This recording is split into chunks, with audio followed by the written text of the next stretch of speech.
Então, na nossa última semana, nós já estávamos conversando a respeito de grupos sanguíneos, da determinação genética de grupos sanguíneos. Conversei com vocês o seguinte: em relação à genética do ensino médio, a biologia aplicada aos vestibulares, quando nós estamos falando de grupos sanguíneos, nós conversamos sobre determinação de padrões genéticos de 3 grupos, sendo que em um deles a gente discute em teoria, só mesmo para poder reforçar a ideia que nós falamos de codominância, mas ele não tem aplicação clínica para grupos sanguíneos, pelo menos no Brasil. O grupo MN é utilizado na Europa, não há incompatibilidade em relação à transfusão sanguínea para esse grupo, porque nós não produzimos anticorpos, nem anti-M, nem anti-N. Nós vamos conversar um pouquinho sobre isso hoje. É exatamente esse o motivo do nosso bate-papo hoje, que é a ideia de transfusões sanguíneas. Então, na semana passada, nós conversamos um pouquinho sobre grupo ABO, sistema ABO e sistema RH. Então, aprofundando um pouquinho mais sobre o que esses sistemas são. Então, eles são baseados na detecção de proteínas que estão presentes na superfície das hemácias, eritrócitos ou glóbulos vermelhos. 3 nomes diferentes para a mesma célula. Essa aqui, que é a célulazinha que dentro contém hemoglobina, a principal função fisiológica dessa célula é o transporte de oxigênio e gás carbônico. Aí, foi detectado 2 grandes grupos de proteínas num primeiro momento na superfície dessas hemácias. Nós chamamos uma dessas proteínas de A e a outra proteína de B, para poder diferenciar uma da outra.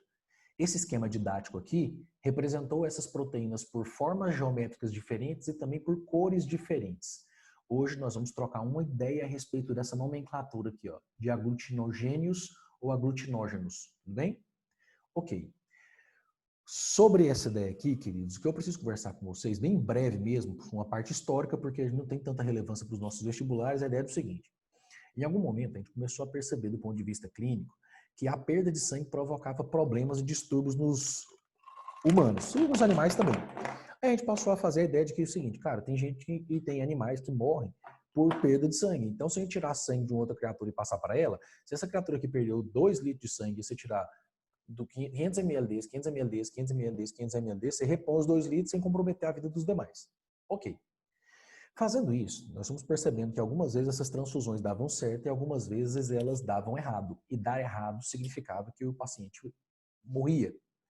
Com o passar do tempo, nós fomos tentando descobrir mecanismos pelos quais isso acontecia. E aí, alguém, depois de um monte de bicho, de humano de verdade morrer, teve a brilhante ideia, cara, que parece ser muito óbvia para que tenha levado tanto tempo para que o povo tenha tido a sacada, que era de, gente, se em vez da gente transferir o sangue para uma outra pessoa e ver se vai dar certo ou não, por que a gente não pega uma amostra de sangue de quem está doando, de quem está recebendo, junta essas amostras fora do corpo da pessoa e observa se vai, o que acontece? E aí a gente percebeu que em algumas situações acontecia uma reação que levava à aglutinação do sangue, levava a uma coagulação do sangue. E a gente percebeu que se essa coagulação acontecesse com o sangue ainda em andamento, né, dentro do sistema sanguíneo, esses coágulos eles iriam entupir arteríolas, capilares, eventualmente as coronárias, veias e artérias, e arteríolas e vênulas cerebrais.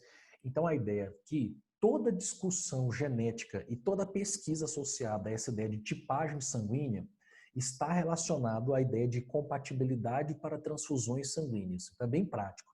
Então, o que nós sabemos hoje? Como eu te disse, tem 2 proteínas, A e B, em relação a essa questão de compatibilidade sanguínea. Existem outras proteínas na membrana das hemácias, tá? Dos glóbulos vermelhos.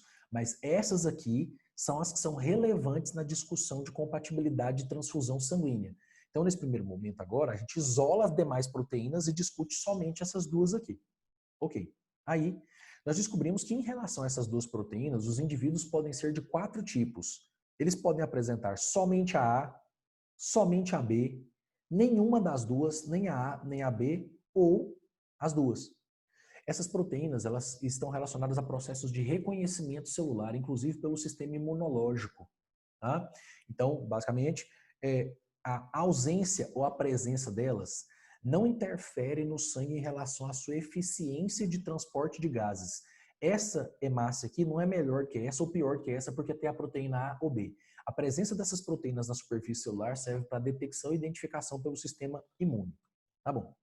Esse sistema é chamado de sistema ABO e durante um tempo esse O aqui, ó, já foi representado por um 0 no passado. Foi mudada a nomenclatura dele, tá?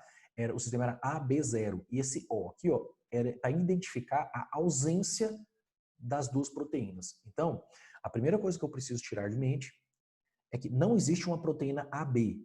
Existe a pessoa que tem a A e a B. E não existe a proteína O.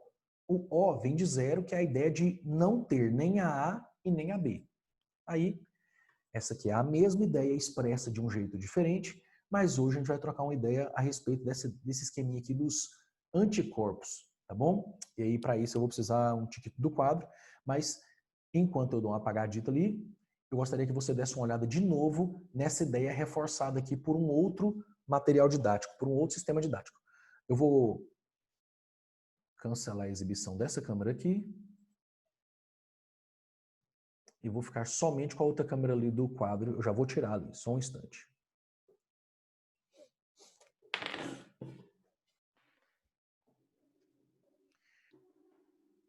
Filhotinhos, o que a gente descobriu a respeito desses padrões sanguíneos é que a gente tem diferentes modelos de determinação sanguínea. Em relação ao grupo ABO, só recapitulando o que a gente discutiu na semana passada, o grupo ABO envolve uma herança genética que é monogênica, então você tem um gene só, que envolve polialelia, porque você tem mais do que 2 alelos para esse gene, e 2 tipos diferentes de herança.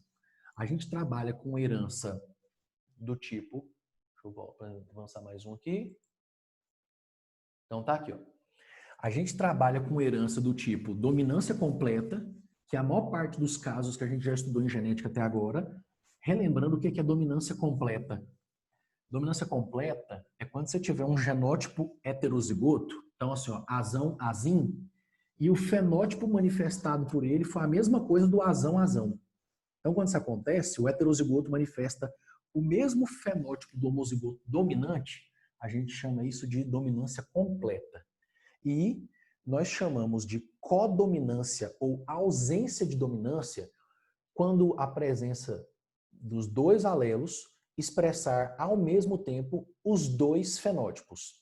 Então é o seguinte, como eu disse para vocês, é uma herança monogênica porque tem um gene só, o gene I. É um caso de polialelia ou alelos múltiplos, porque eu tenho 3 alelos, 3 variações desse mesmo gene, o IA, o IB e o Izinho. As variações de dominância estão relacionadas com o IA é totalmente dominante sobre o Izinho, o IB é totalmente dominante sobre o Izinho. Na prática, o que isso significa? Que quem tem o genótipo IA-Izinho expressa o mesmo fenótipo de quem tem o genótipo IA-IA. IB-Izinho é a mesma coisa do ponto de vista de fenótipo de IB-IB. O Izinho sendo recessivo, o fenótipo dele só se manifesta em dose dupla, Izinho-Izinho, e você tem um outro heterozigoto com caso de codominância ou ausência de dominância, que é esse heterozigoto aqui, ó, IA e B. Tá bom, quais são os fenótipos? O alelo IA faz com que haja a produção da proteína do tipo A. O alelo IB faz com que haja a produção da proteína do tipo B. O alelo Izinho faz a produção de nenhuma das 2 proteínas, nem a A, nem a B. E a partir daqui, a gente tem esses primeiros 4 fenótipos. Nós vamos conversar sobre mais um no futuro próximo. Então, o fenótipo A ou pode ter o genótipo IA-IA, então genótipo homozigoto dominante, ou pode ter o genótipo heterozigoto com outro alelo sendo Izinho. Quem é do grupo B, basta que tenha um alelo Izão B, tá aqui, ó, IB, ou então IB, Izinho. Como há codominância entre os ambos, quem é heterozigoto para os alelos IA e B manifestam tanto a produção da proteína A quanto a produção da proteína B. E quem é o recessivo, genótipo homozigoto recessivo não produz nem a proteína A e nem a proteína B. Então, esses são os genótipos, esses são os fenótipos, e aqui é a mesma informação escrita de um outro jeito. Beleza? Ele está escrevendo ele aqui, mostrando para você que os genes ocupam a mesma posição, para poder confirmar para você que trata-se de uma variação, são alelos de um mesmo gene, tá? Tanto que eles ocupam o mesmo lugar no gene. Um outro termo que você pode usar para isso é ocupam o mesmo locus gênico. Tá bom. Aí, como eu disse para vocês, o nosso bate-papo hoje é definir o que a gente chama de aglutinogênio e o que a gente chama de aglutinina. Para isso, eu vou interromper a transmissão aqui e vou pedir para que, se você estiver acompanhando a transmissão pelo seu celular da nossa aula de hoje, desliza o dedo na tela, por favor, até aparecer eu aqui em cima com esse quadro, tá bom? A nossa ideia aqui é o seguinte, meus amores, nós temos dois termos que valem a pena ser discutidos aqui, ó. O termo aglutinogênio, que em alguns materiais também aparecem com o nome de aglutinógeno, e o termo aglutinina. Vamos lá, queridos, olha só. A primeira coisa que eu quero chamar a sua atenção é exatamente para esse termo aqui, ó, aglute, para esse radical aqui, ó. Queridos, como eu comentei poucos instantes atrás, esse termo está relacionado exatamente à ideia de que quando há incompatibilidade entre os grupos sanguíneos durante uma transfusão, essa incompatibilidade se manifesta através de uma aglutinação dos sangues que entram em contato e que são incompatíveis. A aglutinação é uma coagulação, é uma reunião das partículas sanguíneas. Quando isso acontece dentro do organismo, isso é um problema, porque esses coágulos podem levar a rompimento de vasos sanguíneos, pode levar a trombose, por exemplo. Beleza. A nossa ideia aqui é identificar e diferenciar quem que é aglutinogênio e quem que é aglutinina, para poder conversar sobre transfusões sanguíneas, porque se esses termos não estiverem bem firmes para vocês, é exatamente o que eles vão provocar, confusões. Aí, eu esqueci meu pincel vermelho em Rio Verde. Enfim, dando continuidade aqui, meus queridos, a nossa ideia aqui é a seguinte. Nós temos 3 tipos diferentes de aglutinogênios. Existe o aglutinogênio 2 relacionados ao sistema ABO e 1 relacionado ao sistema RH. Da mesma forma, nós temos 3 tipos diferentes de aglutininas. Vamos definir quem são cada um deles. Meus amores, aglutinogênios são os nomes das substâncias que provocam as reações do sistema imunológico, que desencadeiam, dão início. Esse gênio aqui é derivado do termo de gênese, começo, origem. São 3 tipos. É a proteína do tipo A, é a proteína do tipo B e o fator RH. O fator RH está ligado a um outro sistema sanguíneo que é independente do sistema ABO, beleza? Aí, como essas substâncias são capazes de desencadear respostas do sistema imunológico, nós chamamos ela também de antígenos. Antígenos é um nome genérico que nós damos para qualquer elemento, substância que seja capaz de desencadear uma resposta imunológica, uma resposta imune. Alguns outros tipos de antígenos, exemplificando, alguns vírus, vamos lá, bactérias, venenos, são exemplos também de substâncias ou de organismos que nós chamamos de antígenos, tá bom? O que é a resposta do sistema imunológico, queridos? A mais severa e a principal delas é a produção de anticorpos. Aí, esses anticorpos são exatamente as aglutininas. Então, enquanto os aglutinogênios são o que provocam a resposta do sistema imunológico, as aglutininas são a resposta do sistema imunológico, elas são anticorpos. No fim das contas, meus queridos, isso aqui é proteína, isso aqui é proteína, isso aqui é proteína, e os anticorpos, eu quero te relembrar, imagino que vocês já a essa altura do ano, né, já tenham revisado também as funções das proteínas em bioquímica. Anticorpos também são proteínas, são imunoglobulinas, né? São proteínas globulares em estado terciário, quaternário. E aí a gente tem as seguintes imunoglobulinas, ó, A, anti-B e também anti-RH. Lindões e lindonas. Eu particularmente gosto muito de usar o termo anti, antes do que vai vir escrito aqui, porque toda vez que eu uso o termo antes, eu não vou confundir a aglutinina com a aglutinogênio. Colocando o nome anti-A, esse aqui é o anticorpo que identifica e combate a proteína A. Colocando anti-B, isso aqui é o anticorpo que detecta e combate a proteína B. E o anti-RH, que também é chamado por alguns materiais didáticos de anti-D.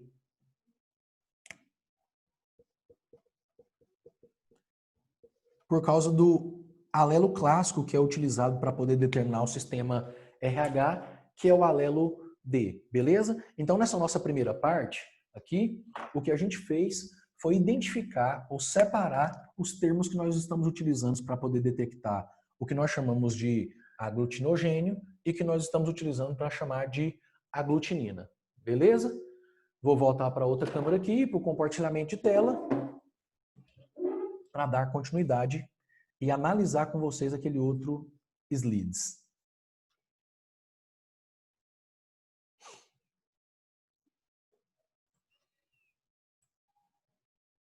Pronto. Aí, dando continuidade, meus amores, a nossa ideia aqui é a seguinte. Aqui, então, quem é do grupo A produz apenas proteínas do tipo A. No seu sangue, né? Obviamente, então, vai ter aglutinogênio somente do tipo A. E aí a gente precisa conversar então agora sobre aglutinina, sobre anticorpos. Meus amores, se vocês entenderem minimamente como que funciona, quando eu estou falando minimamente, caras, eu estou dizendo assim, o básico do sistema imune, você precisa decorar menos informações sobre essa parte de transfusões sanguíneas, por um motivo muito simples. Eu vou falar uma frase, dependendo do que você já conhecer sobre o sistema imune, você vai guardar o que a gente está discutindo. É o seguinte, o seu sistema imune vai produzir anticorpos contra uma proteína que o corpo não fabrica. Vou falar isso de um outro jeito. O sistema imune vai combater substâncias estranhas. Então presta atenção, acompanha comigo. Uma substância estranha é uma substância que não é natural, não é produzida pelo corpo. Em relação ao sistema ABO, só tem duas proteínas, a proteína A e a B, beleza? Quem só fabrica a proteína A não reconhece a proteína B. Portanto, o sistema imunológico dela vai produzir anticorpos contra a proteína que ela não fabrica, que é a B. Então, anti-B. Ele está usando o mesmo sistema de cores para identificar azul e verde, tá? Quem apenas produz a proteína do tipo B não produz a proteína do tipo A e, portanto, ela não é natural nesse sistema. Aí, quem só tem aglutinogênios tipo B vai ter aglutininas anti-A, que é contra a proteína que ela não produz.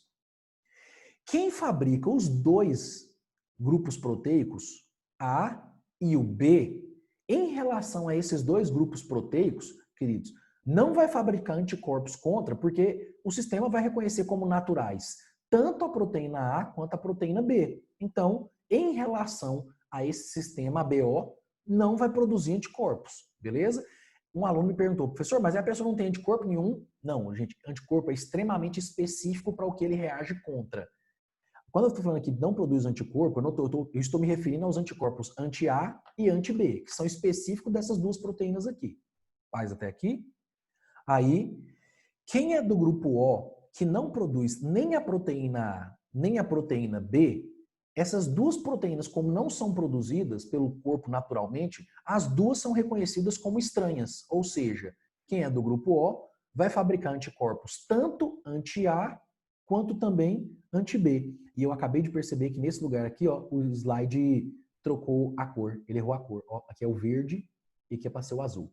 Mas, enfim, né? Deu para entender a ideia, beleza? Produz os dois. Eu estou pensando que ele está colocando como se fosse a mesma ordem que ele pegou e inverteu as cores, mas dá para entender o raciocínio. Você está em paz com essa ideia de que nós utilizamos para poder determinar o que é aglutinogênio e o que é aglutinina? Então, Você vai associar o termo aglutinogênio com antígeno, porque é o que provoca a reação do sistema imune, e a aglutinina com anticorpo. Tranquilo? É essa a ideia. Vocês estão tranquilos com isso? Porque eu preciso disso para a gente poder avançar para o próximo estágio. Massa. Então, dando sequência. Porque aí agora é quando a gente começa a conversar a respeito de transfusão sanguínea. Meus amores, olha só. Fecha os olhos por um instante. Deixa eu dar um spoiler no próximo slide aqui. Fecha os olhos, fecha os olhos. Ai, voltei. Ah, ufa, era o que eu precisava mesmo. Olha só. Meus amores, quando a gente vai conversar sobre transfusão sanguínea, eu primeiro vou analisar o sistema ABO para depois falar sobre o sistema RH. Tranquilo? Seguinte, avaliar ação de transfusão sanguínea. A sua preocupação é com o doador. Você vai ficar ligado, é no doador. Você não precisa se preocupar com o doador. Ó, deixa eu voltar. A sua preocupação é com o receptor. Você não precisa se preocupar com o doador. Vou explicar por quê. Tirou sangue meu e vai levar ele para outra pessoa. O que pode acontecer comigo? Cara, comigo nada, o sangue já saiu de mim. A preocupação é para quem o sangue está indo. Percebeu? Então, na hora de você avaliar a compatibilidade sanguínea entre doador e receptor, sua preocupação é a seguinte. Se liga. Não pode chegar no receptor uma proteína que ele não produz. Então, olha só. Quem só produz a proteína tipo A não pode receber sangue que tem a proteína tipo B, porque ele tem anticorpo anti-B. Então, ele não pode receber esse sangue e nem esse. Esse sangue tem proteína B, esse sangue tem proteína B. Paladino, mas não tem proteína A? Tem. Aí o sistema imune reconhece a proteína A, mas esses anticorpos atacam a proteína B. O que esse ataque causa? Hemólise. Provoca a quebra das hemácias e a aglutinação delas. Aí, isso é um problema. Queridos, o grupo O, por exemplo, vou pensar em quem é A, certo? A gente já começou o exemplo por quem é A. Eu falei para você que a criatura, o humano, não pode receber uma proteína que ele não fabrica. Então, quem é A não pode receber a proteína B. Você concorda comigo que no grupo O não tem a proteína B? Então, tranquilo, passar para o A. Sussa. Quem é B só produz a proteína B, portanto, não reconhece a proteína A como natural, produzindo anticorpos contra ela. Então, caras, quem é B não pode receber sangue que tem a proteína A. Ou seja, não pode receber sangue daqui e também não pode receber sangue daqui. Quem é B vai poder receber de quem? De B e do O, que não tem a proteína A. Queridos, nota que se você está entendendo a minha linha de raciocínio, você não tem que decorar. Qual é a minha linha de raciocínio? O receptor não pode receber uma proteína que ele não produz. É isso. O AB produz as duas proteínas, a A e a B. Em relação a essas duas proteínas, qual que o sistema imunológico dele vai estranhar? Nenhuma das duas. Tanto que ele nem produz anticorpo em relação à proteína A e B. Tranquilo? Então, ele pode receber sangue dele mesmo, inclusive desse aqui. Sossego? Grupo O não reconhece nem a proteína A e nem a proteína B, produzindo anticorpos contra as duas. Então, não pode receber sangue desse aqui, não pode receber sangue desse aqui, muito menos, cara. A reação deve ser mais grave ainda. Eu tô falando deve, porque eu não tenho certeza, eu não conheço isso em nível clínico, tá? Ou seja, o O só pode receber sangue do próprio O. Você está em paz com a ideia de que quem você tem que avaliar é o receptor? Meus amores, se você acompanhou o nosso raciocínio, e aí eu pedi para você fechar os olhos para eu poder mostrar o próximo slide, eu sei que vocês não fecharam, mas eu fingi que sim. Exatamente para a gente poder condensar essas ideias. O que vai acontecer, queridos? Cada grupo sanguíneo pode receber de si mesmo. Então, o A pode receber do A, o B pode receber do B, o AB pode receber do AB e o O pode receber do O. Então, essa primeira parte, ok. Para além disso, para além de receber de si mesmo, o A pode receber também do O. O B também pode receber do O. O AB pode receber do B, do A e do O. Percebeu que o AB recebeu sangue de todos os grupos, incluindo dele mesmo? Receptor universal. E o O se você acompanhou, doou sangue para todos os 3 grupos, incluindo ele mesmo, doador universal. Aí, pronto, é essa tabelinha aqui, ó. Meus amores, alguns professores gostam de fazer com que os alunos memorizem essa tabelinha aqui. E eu sei que você tem muita coisa para poder memorizar, e não só de biologia. Por isso, queridos, que eu estou tentando explicar a lógica do sistema imune para vocês. Porque se você guardar a ideia de que, cara, se eu receber uma proteína que eu não fabrico, meu sistema imunológico vai produzir anticorpos contra essa proteína e coagular esse sangue na minha corrente sanguínea vai dar ruim. Se você guardar essa ideia ela é muito mais simples de ser entendida do que memorizar essa tabelinha aqui, ó. Aí, pera, vou fazer a tabelinha do dia do vestibular. Qual que era que vinha em cima? Número A, B. Era o... Mano, se você esqueceu isso aqui, pensa na lógica do sistema imune. Você não pode receber um sangue que contenha proteínas que seu corpo não fabrica. Bate-papo legal sobre isso aqui. Meus amores, nós não nascemos com esses anticorpos de fábrica. Nós não nascemos já com esses anticorpos. Isso significa que você só vai produzir esses anticorpos se você entrar em contato com sangue diferente do seu. Então, por exemplo, quem é do grupo A não nasceu com anticorpos anti-B. Então, em tese, todo mundo poderia ter uma primeira transfusão sanguínea coringa, uma primeira transfusão sanguínea de boas. Você não tem um anticorpo ainda. Só que uma vez que entra sangue B ou AB na pessoa do tipo A, ela vai ser sensibilizada. Aí eu quero chamar a atenção para uma outra coisa do sistema imune. Eu vou voltar para outra câmera ali no quadro. Vou desligar essa aqui de novo. Fuip.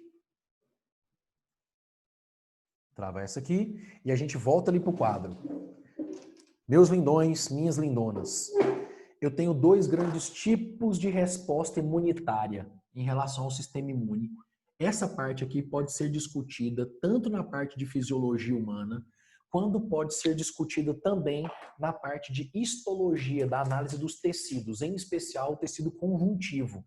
Um dos tipos especiais de tecido conjuntivo é exatamente o hematopoético, que é a formação de células sanguíneas. Aí eu vou ter assim, ó, aqui o tempo e aqui a quantidade ou o número de anticorpos. Imunoglobulinas, é uma sigla que você deve estar ouvindo falar demais agora nessa época de pandemia. Imunoglobulina M, imunoglobulina G, entendidos? Qual que é a ideia? A primeira vez que você entra em contato com o antígeno, a resposta do seu sistema imunológico ela é lenta, demora muito tempo para poder produzir anticorpos. Aí, ok, pequena quantidade de anticorpos produzido ao longo de vários dias. Meus amores, algumas das células, especialmente do grupo dos linfócitos que faz parte dessa batalha, derivam-se, eles sofrem uma modificação e se tornam o que a gente chama de células de memória. Elas guardam pedaços, trechos dos receptores das estruturas que faziam parte dos antígenos e caso você entre em contato com aquele antígeno novamente, existe um reconhecimento mais rápido desse antígeno e uma resposta mais acelerada e intensa na produção de anticorpos.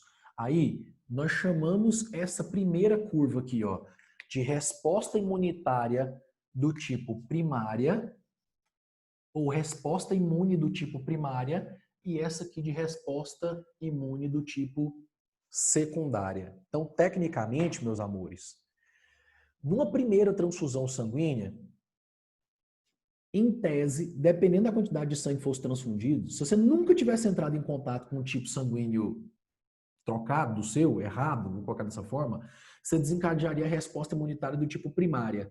O que daria problema seria tipo a resposta imunitária do tipo secundária. Aí, o que acontece? Eu bati um papo com um brother meu, que é bombeiro, Josué Pacheco. Falei para ele assim, ó, Josué, e aí, cara, vocês estão em atendimento lá. Aí, como que vocês fazem? Ele falou assim, Rodrigo, em geral é o seguinte, se a pessoa é do tipo sanguíneo A e eu tenho bolsa de sangue A, eu vou transfundir a A. Eu nem vou usar a O. Se tem A disponível, você transfunde aquela que está disponível. Se não tiver A e tiver O, aí você passa. Mas, via de regra, a gente tenta não mudar o tipo sanguíneo, tá? Mesmo quando há compatibilidade, exatamente para evitar a possibilidade dessas sensibilizações. Mas, eventualmente, elas acontecem, queridos. Elas podem acontecer, por exemplo, vou pensar assim, ó, usuários de drogas injetáveis que não necessariamente cuidam da parte de higiene sanitária. Quando eu era pequeno, eu e os meus amigos na escola em que a gente estudava, tinha um negócio assim de quem é o melhor amigo? Eu sou o melhor amigo. Quem é os melhores amigos? Então vai, pega o estilete, corta aqui os dedos aqui. Todo mundo que é o melhor amigo, põe o dedo aqui. Aí, cara, eu fico pensando assim, velho do céu. Essa situação, essa primeira situação aqui, meus amores, ó, ela chama sensibilização nessa parte do grupo sanguíneo. A primeira vez que você entra em contato, então o seu corpo vai, ou pode, né? Porque isso não é uma certeza, pensa que é uma redução didática, tá bom? Mas ele pode produzir, então, células de... Alô? Eu travei. Ah, ela vai produzir células de memória e pode desencadear essa resposta secundária. Esse gráfico aqui vai ser importante para a gente. Guarda a ideia desse gráfico, porque nós vamos voltar a falar sobre esse gráfico aqui quando a gente for conversar sobre a doença hemolítica do recém-nascido, chamada também de eritroblastose fetal. Nós vamos voltar a falar sobre esse gráfico aqui de novo. Beleza? Tranquilo? Meus amores, agora a gente bate um papinho sobre o RH. Lembra que nós conversamos sobre fator RH semana passada? Eu vou ser mais breve aqui, fazendo o quadro ele mesmo. Eu ainda tenho 5 minutinhos. Meus amores, revisão rápida do fator RH. Eu tenho slide disso.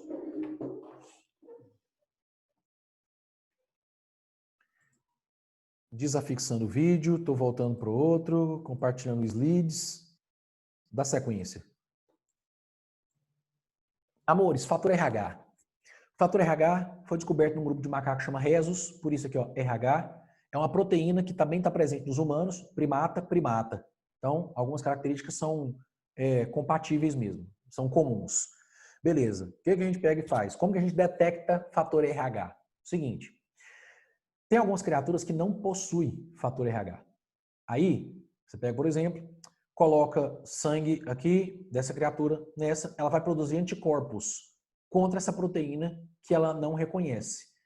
Você faz um isolamento, extração do soro, do plasma sanguíneo contendo essas proteínas, tá? E aí utiliza esse soro contendo anticorpos para poder testar amostras humanas. Pega uma amostra, 2 amostras de sangue da pessoa, pinga uma gota de soro contendo anticorpos nessa amostra. Deu alguma reação? Não. Então é porque esse soro contendo anticorpos anti-RH não detectou a presença da proteína fator RH aqui. Você pingou esse soro contendo anticorpos anti-RH aqui. Deu reação? Significa que esses anticorpos presentes nesse material detectou o fator RH nessa amostra sanguínea. Aqui o resultado da análise deu positivo, aqui o resultado da análise deu negativo. RH positivo significa que o indivíduo tem o fator RH. RH negativo significa que o indivíduo não tem o fator RH. Só isso. E aí, na parte genética, tá assim, ó. Ele pode ser expresso pelas letras R, mas normalmente é expresso pela letra D, tá bom? Aí funciona assim, ó. Você tem 2 alelos, é uma herança monogênica com 2 alelos de dominância completa. Ou seja, o Dzão e o Dzão têm o fator RH. O Dzin não tem o fator RH. O que eu te lembrei? A gente falou sobre o sistema imune agorinha. O sistema imune das pessoas vai produzir anticorpos contra uma proteína que ele não produz. Ou seja, quem é fator RH positivo não tem anticorpos contra o fator RH. Pensa, senão a pessoa ia atacar o próprio sangue. Mas quem é RH negativo pode produzir anticorpos anti-RH, igual aconteceu com esse Kuei aqui, ó. Tá bom? Então, a ideia é essa. Amores, qual que é o nosso rolê a respeito de fator RH ou como que a gente discute a compatibilidade sanguínea em relação ao fator RH? Fecha os olhos aí rapidinho que eu vou pular 2 slides. Espera. 3, 2, 1, fechou o olho. Isso. Olha para cá de novo. Meus amores, é simples. Se liga. Grupo sanguíneo comum pode doar para grupo sanguíneo comum. Então, RH positivo doar para RH positivo, beleza. RH negativo doar para RH negativo, beleza também. E entre grupos diferentes? Se liga. O RH positivo não tem anticorpo contra o fator RH. Então, ele pode receber do positivo e pode receber do negativo também. Agora, quem é RH negativo não pode receber sangue de quem é RH positivo. Por quê? Esse aqui tem uma proteína chamada fator RH e esse aqui não tem. Se o sangue desse vem parar aqui, o sistema imune vai produzir anticorpos contra esse sangue e aí desencadear a resposta de aglutinação que a gente já conversou. Então eu aproveitei esse slide para poder trabalhar as duas ideias, condensar a ideia do grupo ABO, do sistema BO e também do sistema RH. É assim, ó. Em vez de você ficar decorando esse tanto de coisa aqui, ó, decora uma frase só. RH negativo só recebe de RH negativo. Pronto, acabou. Simples. Aí o RH positivo pode receber do positivo? Pode. O positivo pode receber do negativo? Pode. Guarda só essa. Quem é RH negativo só pode receber de RH negativo. O resto está liberado. Tá bom?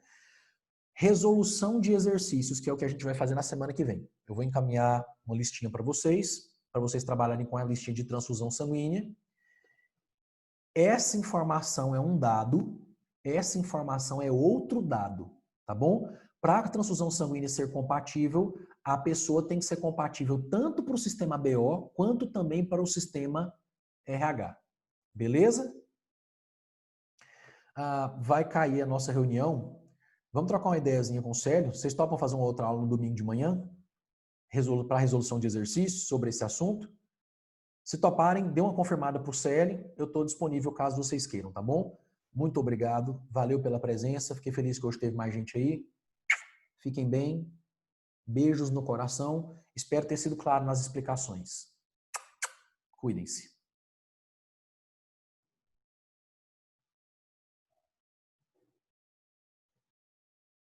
Era para cair a qualquer momento.